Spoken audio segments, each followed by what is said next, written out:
भारत सरकार ने पेट्रोल में एथेनॉल की मात्रा बढ़ाने की दिशा में एक बड़ा कदम उठाया है। हाल ही में सरकार ने E22, E25, E27 और E30 पेट्रोल के लिए नए मानक अधिसूचित किए हैं।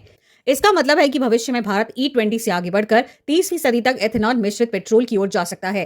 हालांकि अभी E30 पेट्रोल की देश भर में बिक्री शुरू नहीं हुई है। फिलहाल सरकार ने इसके तकनीकी मानक तय किए हैं। E30 का अर्थ है पेट्रोल में 30% एथेनॉल और 70% सामान्य पेट्रोल का मिश्रण। इसी तरह E20 में 20% एथेनॉल होता है। एथेनॉल मुख्यतः गन्ने, मक्का और अन्य कृषि उत्पादों से बनाया जाता है और इसे पेट्रोल में मिलाकर उपयोग किया जाता है। आइए समझते हैं भारत सरकार ये कदम क्यों उठा रही है। भारत अपने कच्चे तेल की जरूरत का बड़ा हिस्सा आयात करता है। अंतर्राष्ट्रीय बाजार में तेल की कीमतें और भू राजनीतिक तनाव अक्सर भारत की अर्थव्यवस्था और पेट्रोल कीमतों पर दबाव डालते हैं। ऐसे में सरकार एथेनॉल ब्लेंडिंग को ऊर्जा सुरक्षा और आयात निर्भरता कम करने के उपाय के रूप में देख रही है। सरकार के अनुसार इसके कई उद्देश्य हैं, जैसे कच्चा तेल के आयात पर निर्भरता कम करना, विदेशी मुद्रा की बचत, किसानों और एथेनॉल उद्योग को बढ़ावा, परिवहन क्षेत्र से होने वाले उत्सर्जन में कमी।